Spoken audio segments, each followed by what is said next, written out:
For decades, and especially over the past several years, the American Geographical Society has been grateful to our sister organization, our very big sister organization, the National Geographic Society, for its support and collegial relationship, which has benefited the discipline of geography tremendously. We are not competing organizations. We have the same ethos and belief in geography for the good of society. And by always keeping that value in focus, we are able to work side by side. The ubiquitous yellow rectangle is instantaneously recognized across the entire world. And as you know, the organization behind it has a proud and extensive history. During this 36th annual Geography Awareness Week, National Geographic has selected our symposium to help lead the important discussions we are having. So this afternoon, we are proud to have with us Dr. Deborah Grayson, the Chief Education Officer at NGS, and Dr. Serena McCalla, a Nat Geo explorer, to give us a look into National Geographic Mapmaker, where education meets innovation from the perspective of risk, hazards, and finance. In addition, the geographer of National Geographic, Mr. Alexander Tait, will also be joining them. Please give a big welcome to National Geographic.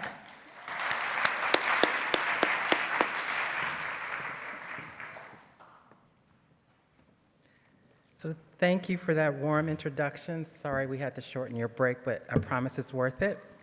Good afternoon, and if you haven't heard it enough, happy Geography Awareness Week. It's wonderful to join so many others who share a passion for geography, and I'm happy to conclude the week with you. As you can imagine, geography is very near and dear to us at the National Geographic Society. It's our middle name. It's been a part of our identity and legacy since we were founded 135 years ago to increase and diffuse geographic knowledge. This week's events have underscored that geography is everywhere. It's a critical discipline that touches every aspect of our lives, and the week has been a testament to its important relevance in our world. From understanding spatial relationships and environmental stewardship to fostering cultural awareness and global connectedness, geography equips us with the knowledge and skills to navigate the complexities of our world. At the National Geographic Society, we deeply value the importance of planetary stewardship and the urgent need to protect our planet. Of equal importance is our belief that when people understand our world and have an emotional connection to its natural and cultural wonders, they'll take action to support and protect them. Our mission is audacious. We aim to illuminate and protect the wonder of our world through the power of science, exploration, education, and storytelling. We bring our mission to life by funding and supporting National Geographic explorers in 140 countries and counting, who share our commitment to a healthier and more sustainable future for our planet and its people. They are dedicated to driving meaningful change and solving our planet's greatest problems through a common approach, one that sparks curiosity and emphasizes a shared sense of purpose and responsibility. It's an approach that harnesses their unique perspectives to wholeheartedly pursue bold ideas, even in the face of challenges. We call this the explorer mindset. This is the basis of the Education's Team Explorer Mindset Learning Framework, where we encourage young people to think like an explorer, to adopt the attitudes, skills, and knowledge that enable them to transform inspiration into positive actions to protect their communities and the planet. We are taking an intentional, interdisciplinary, and globally inclusive approach to our work and centering our efforts on the work explorers do in the field and around the world. At the National Geographic Society, geography and using a geographic approach is a central part of what we do to drive the change we want to see in the world. The symposium's 3 themes are crucial to illuminating the importance of geography. These interconnected themes have significant implications for how we plan, prepare, and respond to challenges in our communities. At the Society, my team and I have the pleasure of working alongside explorers like Serena McCalla, who's here today to share about her work. Serena is the founder of iResearch Corporation, which promotes excellence, inquiry, and equity in science. I'm thrilled for you to hear more about her career in education and the passion she has for her students. They're working on ambitious projects that collect and analyze data, enabling them to identify areas of vulnerability and develop strategies to mitigate risk in their own communities. Before I hand the mic over to Serena, I also want to acknowledge my colleagues at the Society, resident geographer Alex Tait, who's also here with us today and will later provide a demo of the reimagined National Geographic Mapmaker. Over the last year, the Society has worked closely with the wonderful folks at Esri to create a mapping tool that educators, students, and professionals can use in exciting ways. This innovative tool is a game changer for teachers and students, enabling them to explore Earth's interconnected systems through a collection of curated base maps, data layers, and tutorials.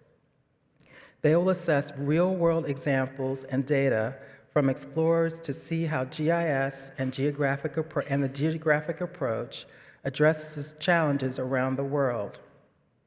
We officially launched the new version on Wednesday, GIS Day, so it's live and ready for a test drive. I hope you leave this conference feeling energized and inspired to continue advocating for geography education while empowering the next generation of geographers ready to take on the challenges and opportunities of our world. And now I'm pleased to introduce Serena McCalla.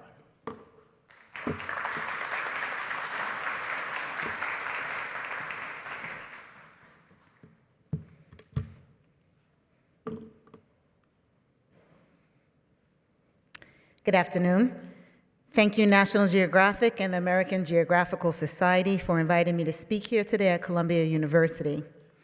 I'm going to do a presentation on how we can bridge the gap between some of the harms we're seeing in our environment through global warming and overuse of resources, and the next generation who will be charged with solving some of these problems. I am a National Geographic explorer, but I'm also an educator. And I am an educator with a pretty unusual path. For example, what am I doing here standing with two film directors with an Emmy?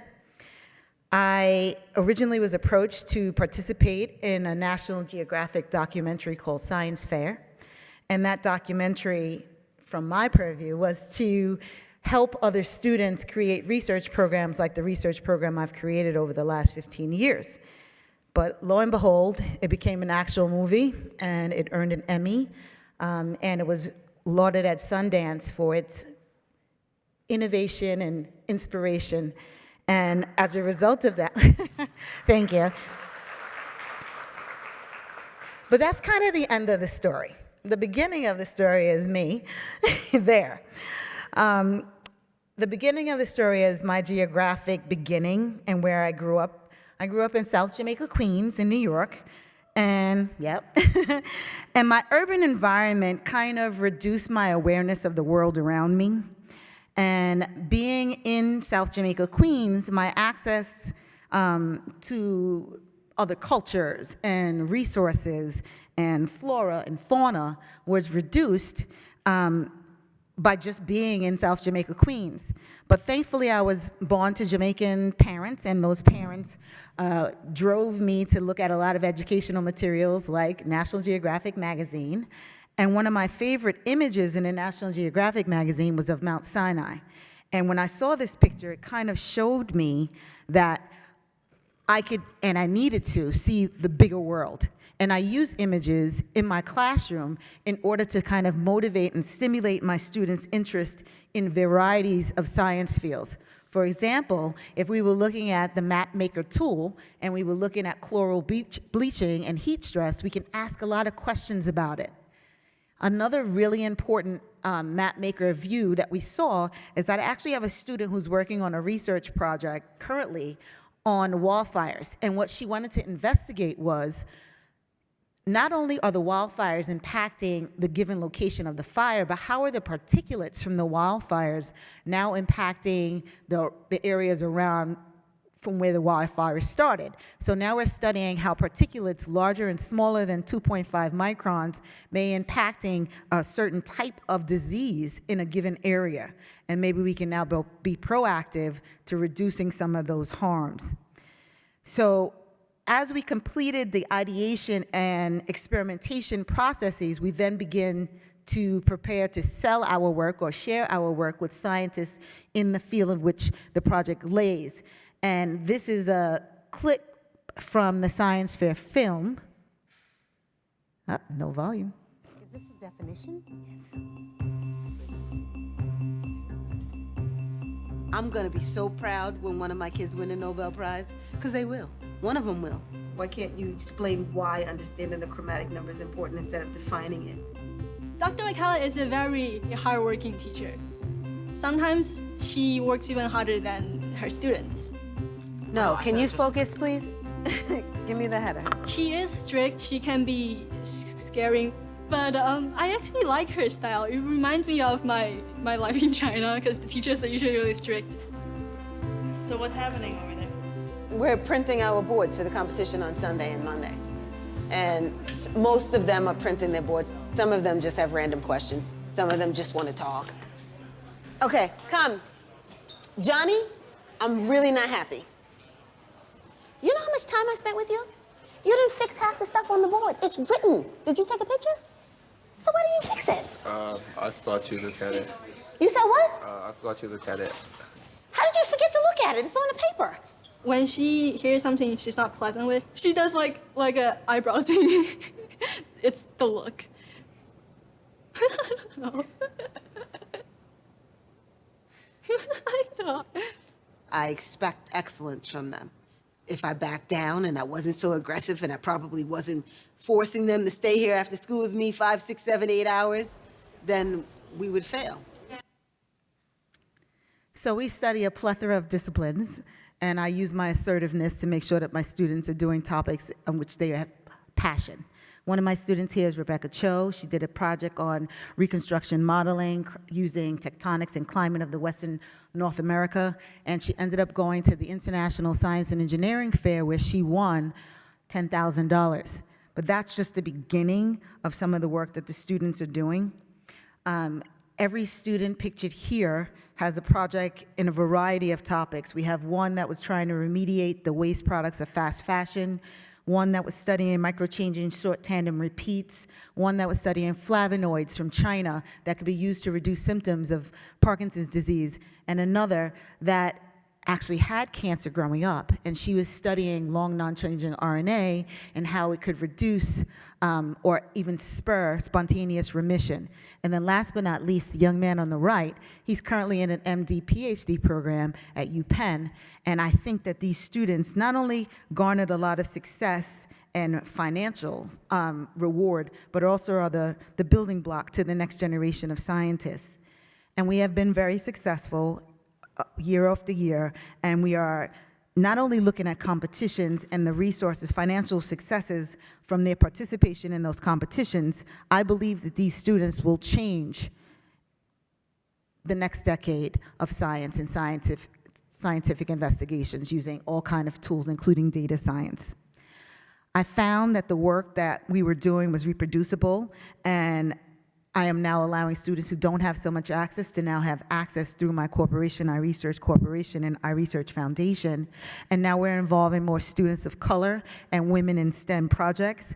And I believe that it's just the beginning, but the beginning looks great. Some of them are getting accepted to some of the best schools in the world. And we are continually winning our competitions. A lot of people may be in awe of actors and actresses. I'm in awe of these young people who are going to change our world, and they should be lauded and supported and encouraged. Thank you, and at this time, I'm going to invite Alex Tait.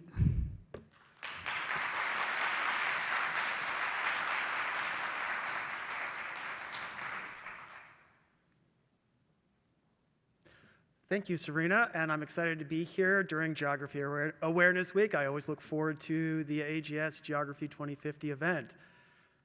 I'm going to be talking about our National Geographic Mapmaker. And National Geographic created the first version of Mapmaker in the early 2000s for K-12 education. After several iterations, we have reimagined Mapmaker, as Deborah said, with our partner Esri.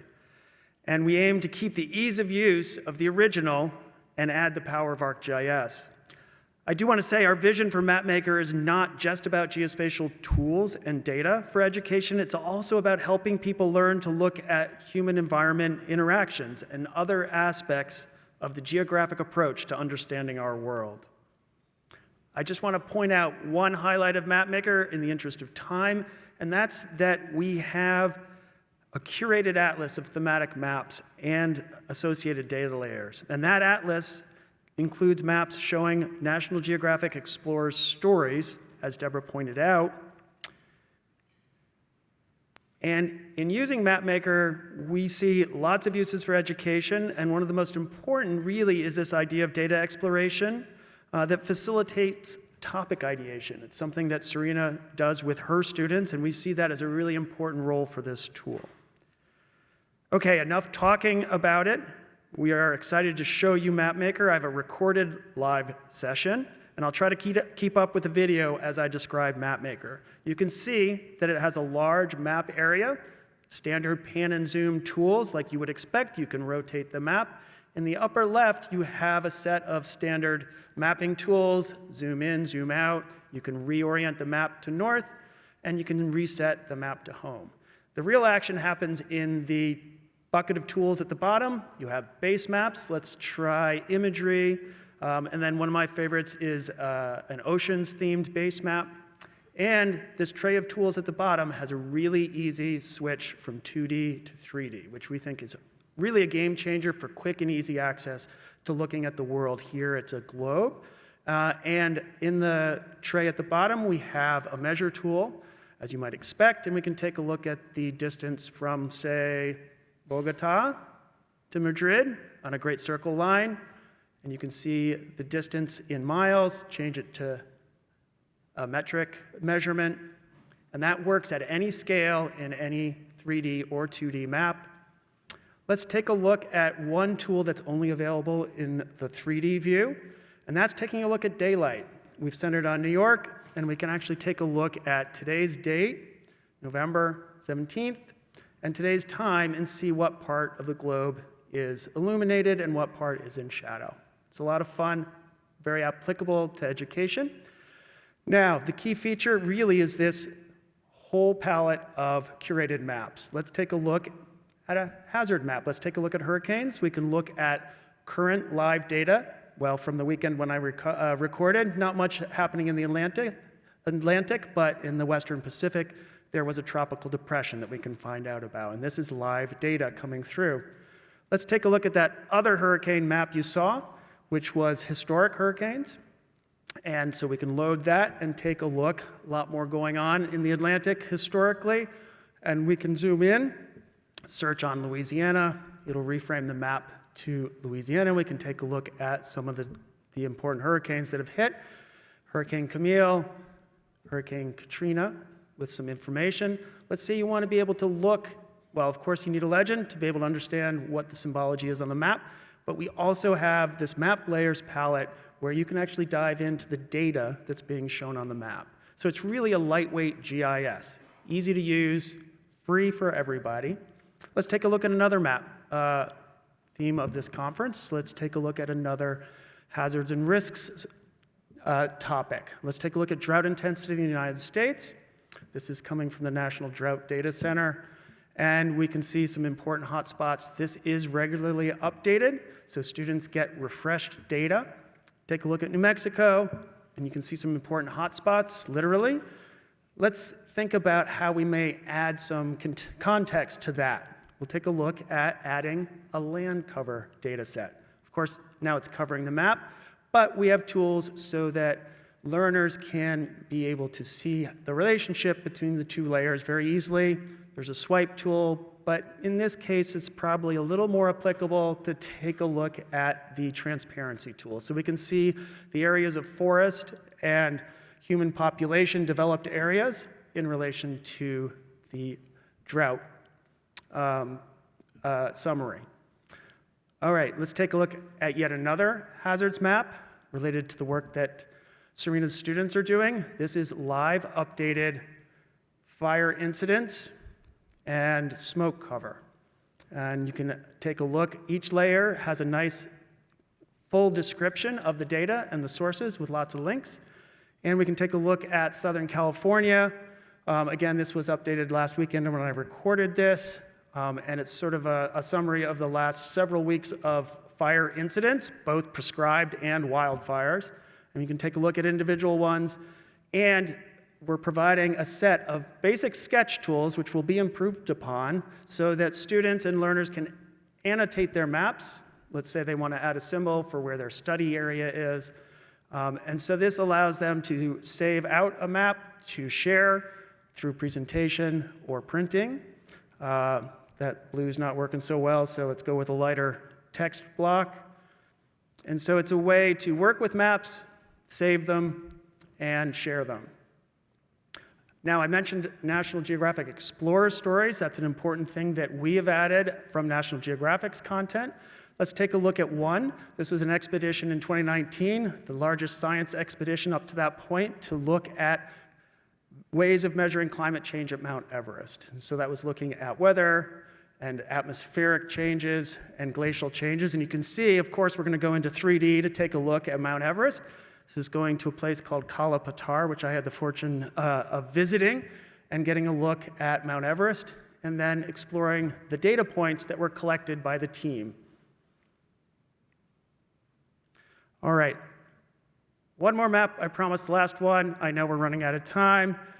On our theme of hazards and risks, let's take a look at modeled sea level from NOAA for the United States. And I want to put this on imagery background so I can take a look at southern Florida and the impact of the potential impact of modeled sea level rise on areas like the Everglades. And we can take a look at 3 dates, turn them off, so we're just looking at modeled data for 2090. And of course, we want to look at the built environment, the human environment, as well as the physical environment. So I'm going to switch to 3D topographic map that has a whole lot more information about the built environment. We can zoom in to Miami Beach, carefully set up our view, and then we're able to look at, as it loads, the built environment and how potential sea level rise in 2090 might be seen. Similar to what a lot of things that you have seen on screen already yesterday and today. So, that's it. We are excited to continue developing Mapmaker with our partner Esri. And you can try it. It's live. It's ready to go. The AP Human Geography teachers in the audience will be working with a team from National Geographic tomorrow in a workshop to explore this. And I'd just like to say that we are really happy to be here to help promote geography education through all of our work and through Mapmaker. Thank you.